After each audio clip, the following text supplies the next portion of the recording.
Some of the things that we really want to do today are around the key learning outcomes, right? So some of the pieces that we want to cover are really define the USP standards as they relate to Chapter 825, specifically in how they relate to kit preparation and quality control.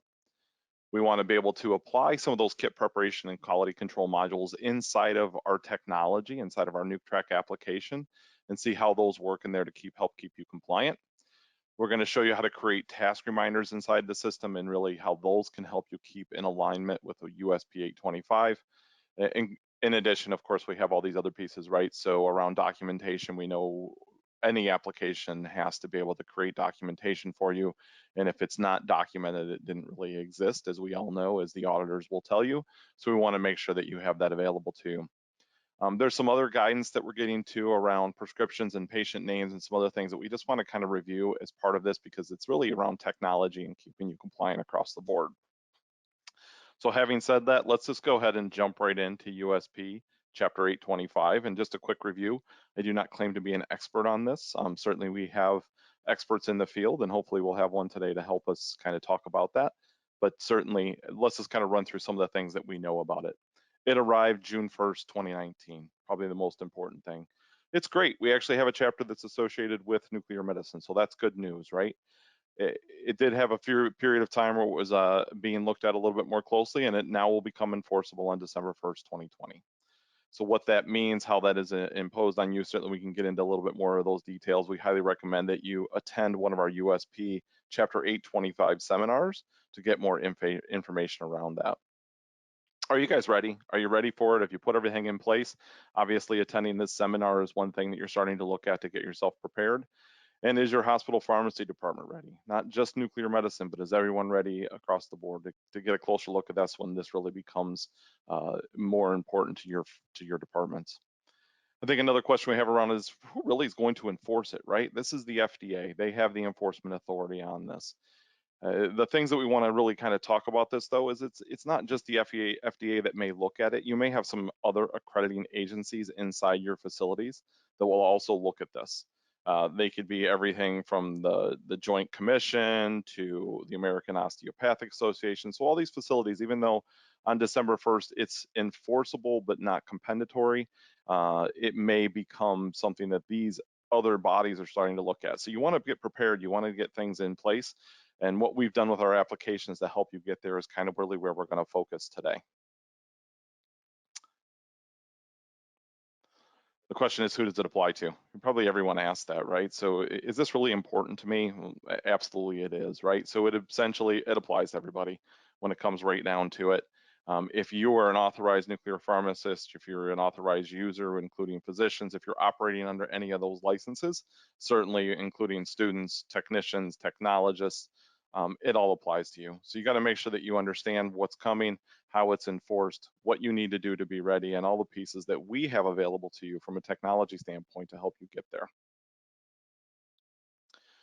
So there's some areas specifically that we want to look at as we start looking at this, and one of those would really be around the environments that we're in, right? So there's a few different environments. We're going to focus specifically on hot labs with ambient air. And the reason for that is 99% of the facilities out there today is the way that you operate. And those, because of the ambient air, you get some special rules enforced around immediate use. So we want to make sure that we understand and how the applications can really enforce some of these rules to make sure that you guys are staying in compliance. Certainly, you know, there are SRPA facilities out there, but they're limited and clean room places as well. I imagine the majority of you that are on the call today are probably operating in some sort of hot lab ambient air environment. There's some other other pieces that we want to look at this as well. Some of those are around cleaning logs, right? So when I mentioned documentation, certainly cleaning logs are important, temperature logs. Those are both documentation pieces and how our application can help you get there. The time limit of 1 hour for container puncture, which is really the immediate use piece when we start looking at kit preparation. Lots of things that we can do inside of applications to help keep you in line with that, since the computers and the technology is available to keep track of all this information for you. It certainly can help you with some of that, those items.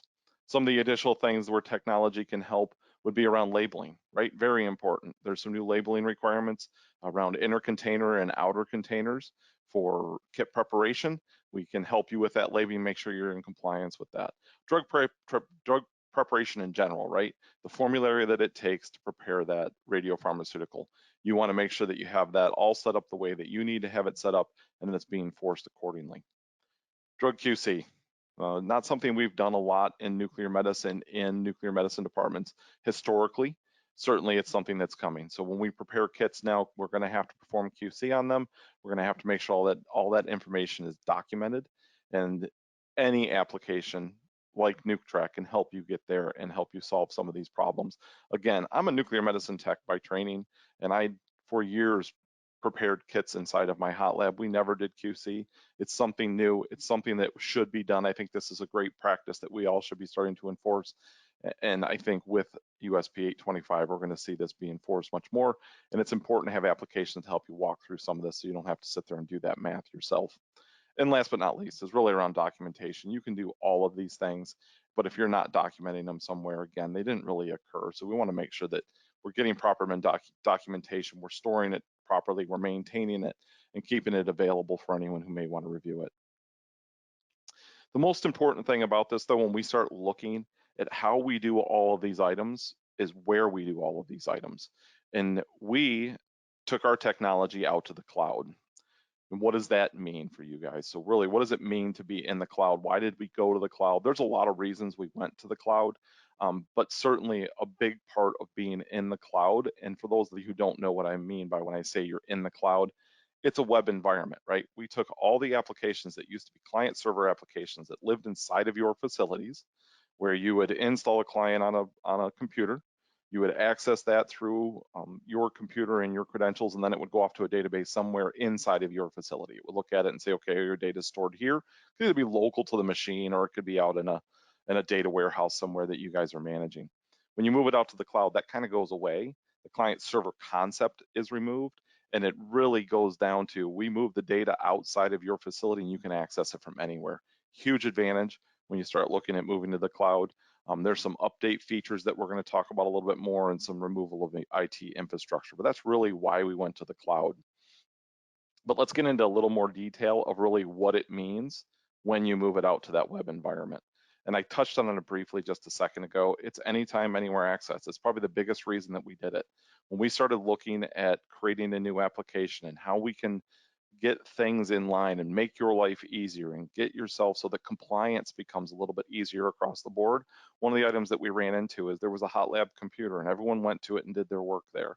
Sometimes they were handwriting stuff down, taking it out to the computer, typing it in. A lot of extra work when you have to do that, right? A lot of duplication of work. When you duplicate work, you cause problems that can create errors. So by moving this to a web environment, now you need to do is type in your URL, username and password, and you're into the application, regardless of where you are. As long as that computer that you're sitting in front of has internet access, you can access the system. Therefore, no need for all that duplicate work. If you're sitting in your hot lab, great. Hopefully you're not sitting there. You're working in your hot lab, great. You have access to it. But what if you're in an office? What if you're a manager? What if you're a health physicist somewhere off site that needs to access this data? It's available to you. All they need to do is have that URL and access to the system. It really helps you in that compliance piece. And that's really what we focused on when we started doing this. We said, what's important about this? And it's compliance with USP Chapter 825. Certainly that's a big part of it. We're going to go into it. We're able to keep up to date with those because of being in the cloud. We're able to do updates on a regular basis to make sure that we're staying in compliance with the new requirements and how these are being interpreted, and really, quite frankly, making the system work the way that you guys want to work. So we have records that are available. They're stored in the cloud. You don't need to back them up anymore. What if your manager wants to look at them? He certainly can pull them down from his PC sitting where he is. What if your RSO wants to take a look at these reports? They just can be available for them to review. The other part about that, really a big part of it, is really around integration as well. So there are lots of things that we do for you here at Cardinal Health as we're preparing the radiopharmaceuticals, we're packaging up, as we're sending it out the door. We want you to be able to take advantage of all these features that we're doing. So we want to be able to give you that information through a seamless process. And I will show you some of that in the application. Certainly, I think if you want to get into a lot more of what the integration is about, we do offer additional seminars and CE events where you can attend those, and we can get more into the application itself and really where a lot of these pieces come from. One of the other things that we wanted to talk about though too is the infrastructure, and I did mention that a little bit earlier, right? So infrastructure is incredibly important.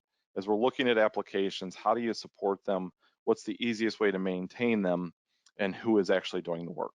So when we look at client server applications, which is every other application on the market today for department management, nuclear medicine department management, you guys end up supporting them, right? We send you a CD, we help you load it up the first time, we help you build the database, we train you how to use it, and then we leave.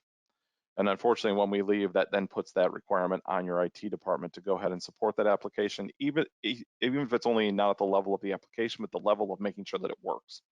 Where's the database? Oh, they got to back that up on a regular basis. Oh, the computer needs to be upgraded with a new operating system. So now we got to figure out how to take the current software off and move it over to the new system. So there's lots of things that have to occur there. When we move it out to the cloud, that goes away. Now, it doesn't really matter if you need to upgrade your PC, because guess what? Just launch your browser, type in the URL, and you're back in the application. You don't need to back up the application. Your facility doesn't need to back up the application or maintain that database. You know why? Because we're doing it for you. We do it every hour. We're making sure that database is up and available. It's a high availability system, but we also make sure that we back it up in case there is any sort of disaster and we have to do a disaster recovery. We want to make sure that you lose the least amount of data possible and have to be recreated. So we do that on a regular basis. And then the one piece that we kind of brushed over really quickly, but I think is hugely important inside this is really about upgrades. We deploy new applications all the time when it's in the cloud. We do it about once a month. We deploy out a new build, you get some new features. One of those features may be something huge like USP 825. Imagine what that's like when you're in a client server world.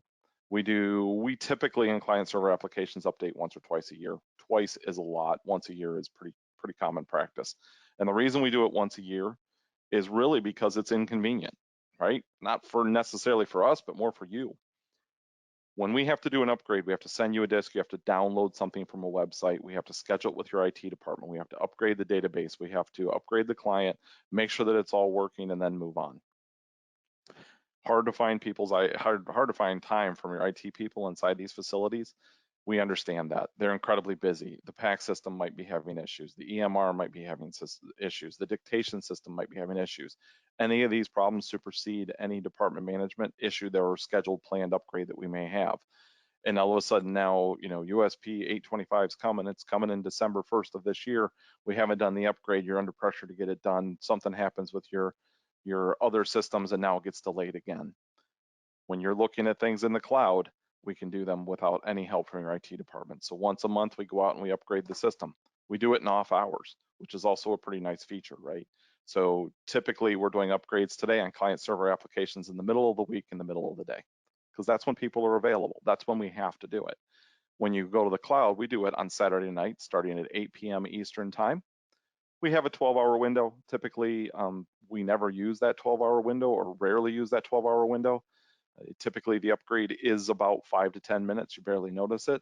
And we just give you a few upgrades at a time, right? So imagine in a year process, you're going to get 20 different, 30, 40, 50, 100 different things that have been changed. When you're talking about smaller pieces to that, you're going to get just a few at a time. The nice part about doing a few at a time is you don't have to relearn the entire application every time. We deploy out all the changes for USP 825, the new standards. Guess what? That's all you have to learn because that's a pretty big build. So we want to make sure that you understand that piece before we go ahead and deploy something else out to you. So it makes life a little bit easier for you across the board. So more importantly than that, right, we also have the user interface. The user interface is one click, lots of good stuff around that. And we're going to go ahead and go through this rather than try to talk you through it on this. We're going to go ahead and bring the application itself up, and we're going to show you all those nice features that we kind of talked about. And I know some of you, probably many of you, are either using Nuctrac today or have attended one of the other seminars, so I'm trying not to bore you with a lot of repetitive data, but I think it's important for people who have not attended to at least get a quick understanding of the application and how it works, so that you can, I just want to make sure you guys are able to see it. Yep. So that you're not completely confused by everything else that I'm talking about in this as we roll through. So I have logged into the application. It's the first thing that you will need to do. I typed in a URL. I will tell you we're in a stage environment or a test environment. So there may be some things that don't work 100% the way we want in here, and I'll kind of explain those to you as we go through, in part because this stage environment is test. It's where we're putting new stuff to make sure it actually works, or that we can break it before we send it to you so that we can make sure that we fix it before we put it into production. I did log in. My login as a username is my email address. We use email addresses for everyone for a bunch of reasons. First and foremost, everyone has one. Everyone remembers it. Otherwise, you're going to have to create these series of characters and letters. You all have that too, right? You have to remember every time you log into someplace. With Nuctrac, we went with use it with email addresses as usernames because it's just simple. The other part about getting email addresses and having quality email addresses from everyone is you can self-service inside the application. So if you forget your password, if you get locked out of the system for some reason, certainly you can go ahead and just click, hey, I forgot my password. It'll send you a link. You answer the challenge questions and you're back in. Again, we've all done that, right? But important stuff to know how to do. And if you don't have a quality email address, it becomes very challenging. We at Cardinal Health never know your passwords. You create those the first time you set them up. They're always encrypted. We never see them. So even if you call us up and say, hey, I forgot my password, guess what we're going to do? We're going to send you an email with a link and how to reset it, because that's the best way and the most secure way to do that. Your passwords do need to be somewhat complex. I won't go into those in heavy detail, but that we are storing PHI in the cloud. This is HIPAA covered, so we want to make sure that we're meeting the minimum requirements for HIPAA. Now that I've logged into the tool, here's what you're going to see. Across the very top of the application, you're going to see that I'm logged into an account.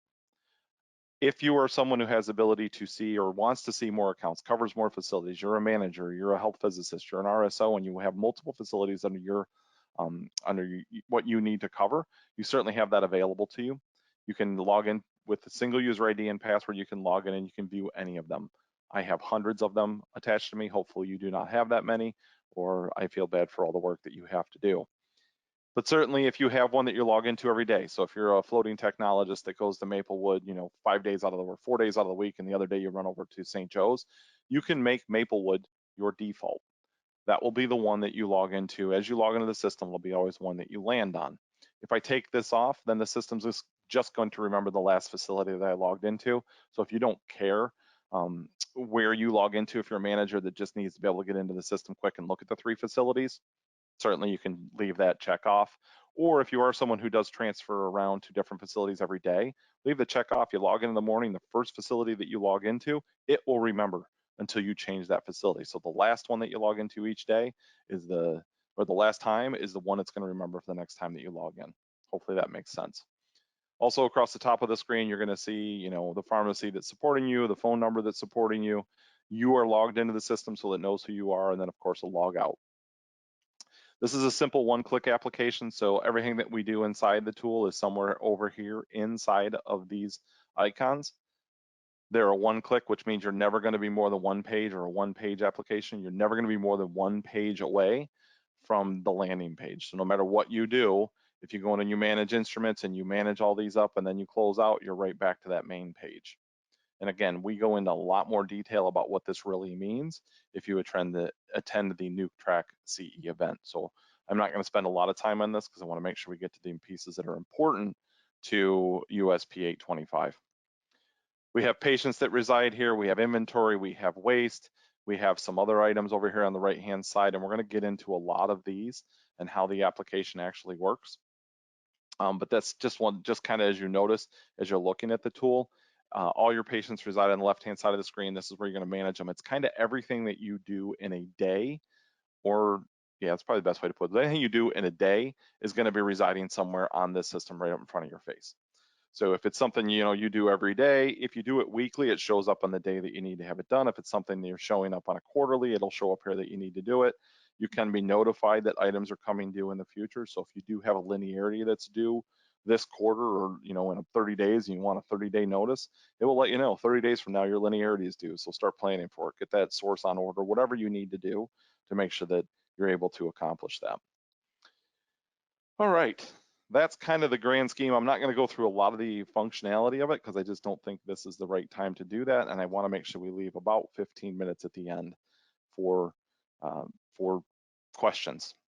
So let's go ahead and start with Kit QC, right? It's probably the biggest thing that we have to do. But before we do that, there is a preference inside this system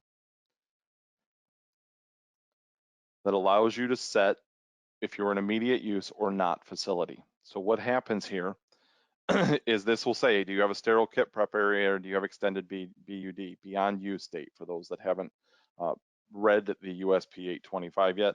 It's a big term that you're going to want to become familiar with inside of that chapter. So right now I have this set to no, right? I don't have a sterile kit preparation area, so please apply all immediate use rules. That's what I'm telling the system to do. I'm going to save that, and now we're set there. Before we go into actually preparing some kits though, there's some other things I want to show you. First one I want to show you is the kit preparation or kit configuration setup. So inside this system, you're able to create your own formulary. So if I come in here and say, you know what, let's look at Medronate and make sure it's set up the way that I want. This is what is required to make the Medronate kit. I need a vial, a cold vial, of course. So we're going to say we need a cold vial and we need some sodium pertechnetate. Those are the two ingredients at a minimum that you're going to need to make this kit. The activity, here's what I would normally want to put into this kit. You can set it up however you want. Certainly follow package instructions, package insert. Never put less than 10, never put more than 400. Notice I'm going to set the expiration to 6 hours. That's what the package insert says. It's not going to matter when I go to prepare it because it's going to give me a BUD 1 hour past where I am. I want the volume to be 2, and then it calculates some of this other stuff for you, right? So minimum volume, maximum volume you can put in, but then it's going to say, here's your concentration, here's your maximum concentration. Important check box right here. You need to perform QC on this. So I'm going to go ahead and say, yes, I want the system to help me perform QC on it and that the product is active. So we're all set with that. Now you're probably asking yourself, well, how is QC set up? So we're going to come in here and we're going to look at our products. So I'm going to go back to the same place and I'm going to go ahead and search out that Medronate, since that's the one we're probably going to be working with the most today. So here's our Medronate. Here's an organ exposure if you care to see it. So the system will calculate organ exposures based on the product. But here's the one that we're really talking about right now. This is the QC template. So we have 2 QC templates built in here. Actually, in very near future, you're gonna be able to build your own template if you have something that you guys do a little bit different. But we think we have the majority of the templates covered for every product that's in here. So I just wanted you to kind of see this is where they're built. On the default templates that are in the system, there's not much you can change, right? I made it my default because this is the one I'm going to use every time when I perform QC on Medronate. This is the product, obviously. Here's the combination that I'm going to use. This is the description, MDP dual strip. Required percent by USP is 90%. We want it to be the same, or maybe we want it to be slightly higher. This is one area that you can actually edit. So I'm going to go ahead and say I want it a little bit higher than that. And then this is the test description, right? And the calculation that's associated. I can go ahead and save that. It's now available in the system. I now have those 2 pieces kind of set up. Now, I've already received some inventory into the system so that we can actually perform some of the QC on these products. So let me go ahead and walk through some of that first. But let me just show you how you would receive inventory if you were to do that. So when products are delivered to your facility, they show up here. You click on them and you just receive the inventory. I've already received this one, which is why I clicked on edit. One thing that you will notice is that across the top of the screen, everything will be filled out for you. I haven't barcoded anything at this point in time. So you have all your products that are in here. This is part of the integration that I was talking to pharmacy systems, to other systems. This is a big part of it. So I not only have everything across the top of the screen that the pharmacy's already filled out for me, including shipping number, box number, the vendor, the package bar type, what the TI was, as well as all the products that are listed in it. The requirement I have would be based on what you have to do, which is probably wipes and surveys, right? So we put our wipes and surveys in, we save that shipment, I now have it available. So I have some bulk tech in here. I now can take that bulk tech and combine it with a MDP cold vial to prepare a product. To do that, I've already set my kit configuration up, right? And I already know that I've set my preference accordingly. So I can come in here and I can go, let's go ahead and manage my inventory because I want to make a kit. Here's all the cold vials I have available that are not expired. Here's all the hot products I have available that are not expired. So I certainly want sodium pertechnetate as one. And I can click on the Medronate vial of my choosing, right? So I can say, yep, let's take it from this lot. I'm going to go ahead and click on that and say, let's prepare a kit. Notice the time, 9:45. All right, it pulls it out and says, great. And I don't know why I said 9:45. That was the calibration time on that, excuse me.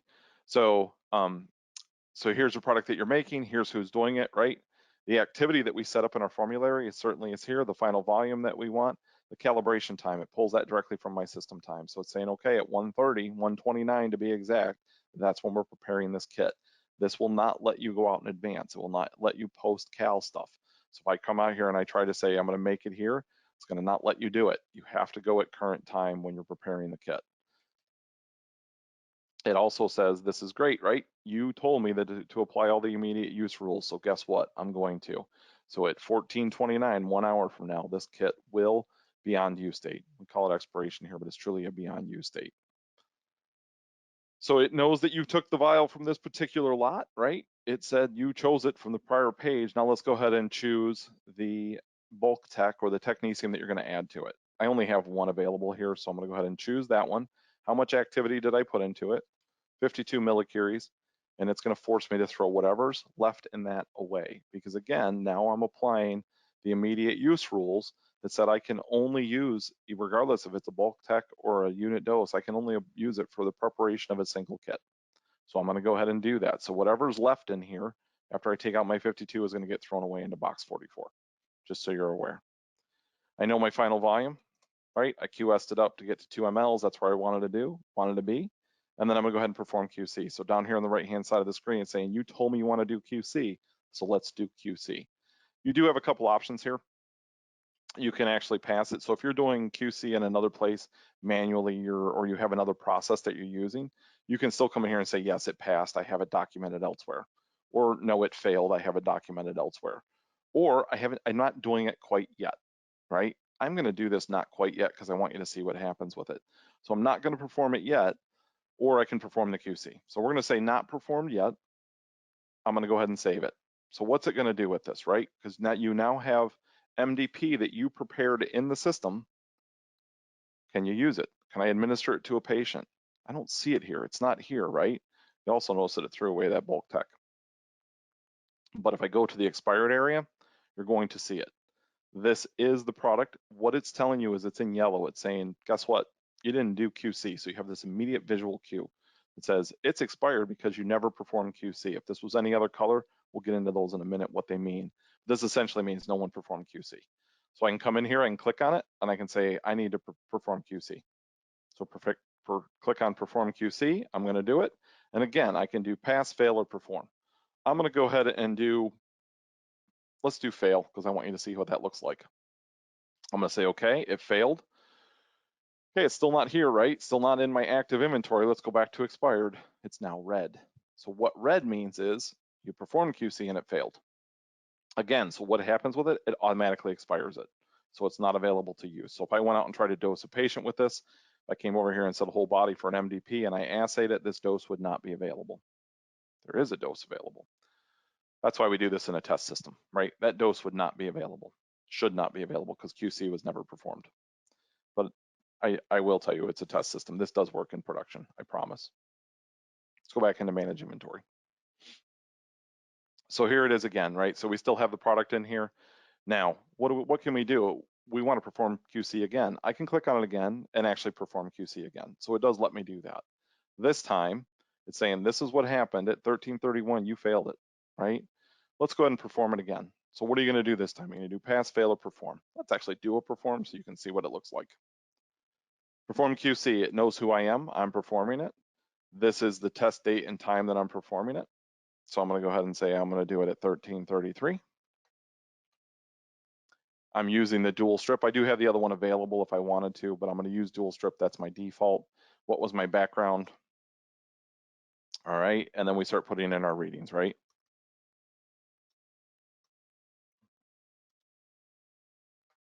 And remember, I wanna be to at least 95 because that's my pass-fail requirement.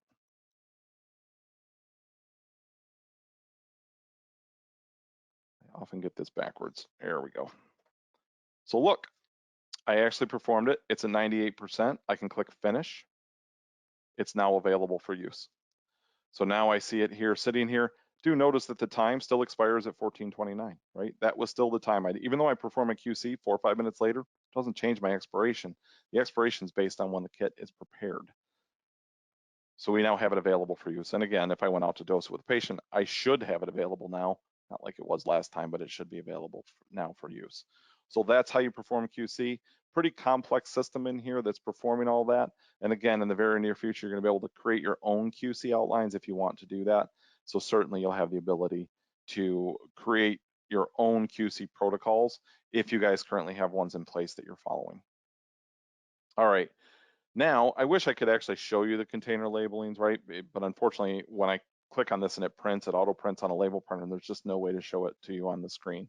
But we do both follow both inner and outer container requirements. And if you read through the USP 825 documentation, you'll see what's required. We have made that. I will tell you, we did have a little bit of a challenge in preparing that. There's a lot of new information required on both those labels than what we have had historically. But we didn't want to make it hard on everyone having different size labels when you're doing different things. We may end up there eventually, but right now we were able to get everything on a 1x3 label. So you can still use the single label printers that you guys are using today in most facilities, regardless of the application you're using. Everyone seems to have gone with the Dymo label printers and the 1x3 size. So you'll have that information available. It will print out. It'll print when you assay. You'll see it available, so you can actually do a save and print as well as when you dose. So you have that information available for you for the container labels. You can also print them when you prepare kits. All that stuff is prepared or printed for you. All right, a couple other things I'd like to show you on here. So there is the ability to trace lots in this system as well. So if you were to prepare a kit, you were administer it to a patient, you can actually trace the lot. So I'm gonna go ahead and actually assay this so you can see the full, kind of the full spectrum on how this works. So we're gonna go ahead and do that. We're gonna dose the patient. You can say where you threw that dose away at. You can either enter the admin activity, you can change the time that it was administered, or you can re-assay the syringe. Either way, it's gonna decay it and give you the true admin activity. We're gonna go ahead and dose it. You may be able to hear my printer in the background actually printing that label off, but I now have that available to me, right? So if I come in here, and now I can go ahead and trace that lot. So I'm gonna go back into my manage inventory. I actually want to get the lot. Let me do one thing real fast because I want to be able to, my memory is not good. I don't remember what the lot number was. Come back out here, view dosing details. Actually, let's go here. Let's do a report, even a simpler way to do this. We'll do a quick procedure report so I can get the actual lot number off there.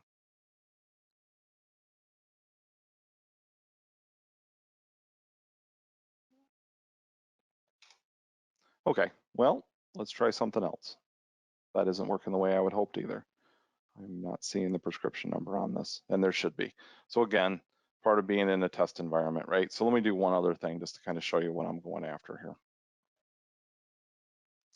We're going to bring up this filtered sodium perdacnatate so that I can actually get a lot number off of it so you can actually see how this works.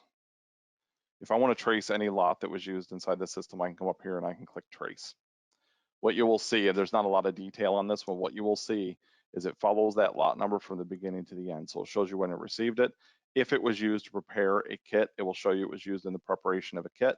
It will then show you if it was administered to a patient. So you have a full tracking mechanism for any lot that you put in here. Obviously, I probably could have read it off the syringe label when I printed that out and typed it in, but that's just the way that you would track this. So there is information in here that you can track. Here's some of the other things that we're looking at, right? So some of the other pieces that we wanted to kind of talk about before we open this up to questions. You want to be able to do your own custom tasks inside the system. So how do you do that? So there's a couple that I've already created over here, and I'll show you how they work, and then we'll kind of walk through how you prepare that, how you set them up in the system. So first and foremost, maybe you have to do a daily cleaning of the hot lab. Maybe you have to do it every morning. So I've created that already. You're going to come in here. You're going to go ahead and perform the task. Yes, I did it. And then you're just going to click finish. Yep, it's done. It now moves to a completed status. Pretty simple, right? So simple tasks that you can create. If you guys have a refrigerator inside in here that you will now need to track the temperature on, we can do a function check on that refrigerator as well. Again, I set it up. We have a function check. We know it should read around 2 degrees Celsius. If it's outside that range, it's going to fail me, but if it's inside that range, I can click finish and we're done, right? Simple stuff, but you're creating all this documentation. To set those up are pretty straightforward. So I can come in here, I can actually set up a configure a test, and that configure a task is a custom task, right? So I want to create a new custom task, call it whatever you want. Can be anything that you guys are now required to do. Helps if I can spell.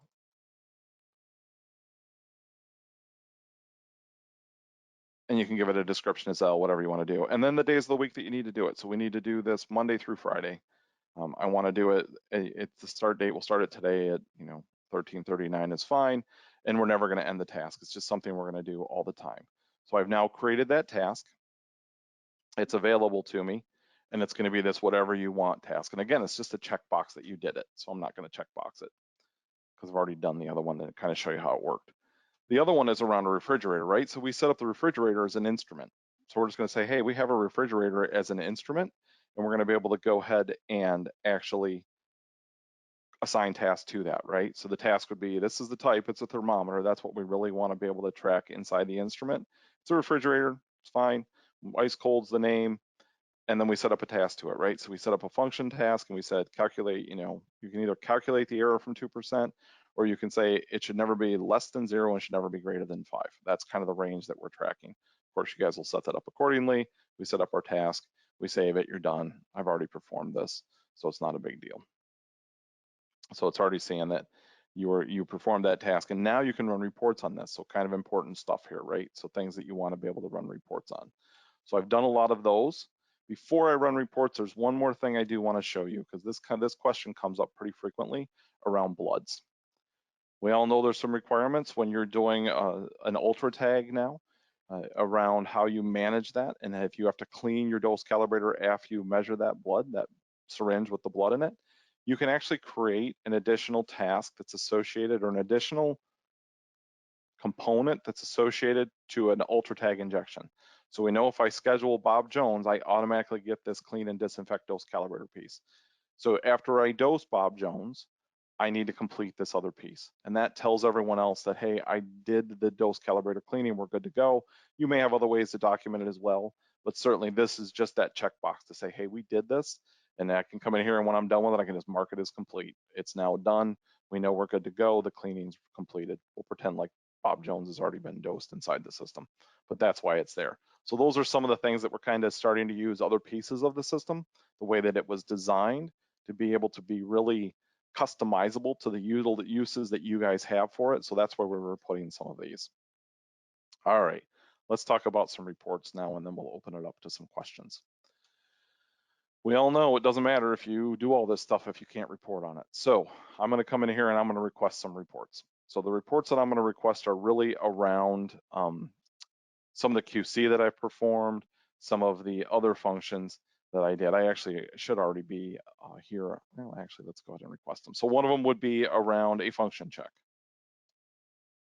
So I want to do a function check, and I want to do it for that refrigerator, right? So I'm going to go ahead and run it for the month. I'm going to submit that request, and then I'm going to go to my downloads, because that is where that report's going to be. So I have a function check. This is for my refrigerator. I can save it, and then I can go ahead and just show it to you, right? We're going to go ahead and show you what that would look like.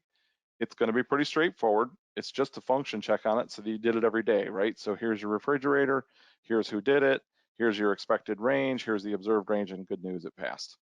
That's what you want to do. So now we're creating those documentation for that.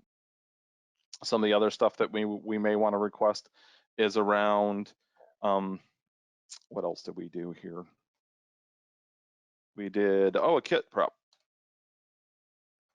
In-house kit prep.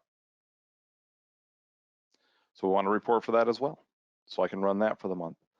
So I'm going to go ahead and submit that request. Go to my downloads. Reports should already be here. Believe it or not, that's typically how long it takes to run a report in this system. The horsepower behind generating these reports is pretty phenomenal.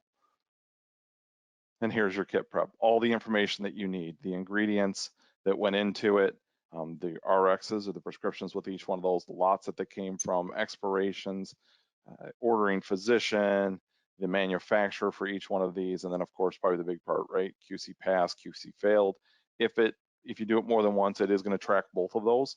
This time it's only tracking pass and fail, because that's all I did on it. I didn't do the entire process, so it doesn't know what the percent bound is. So it will go through all of that for you and make sure that it's available.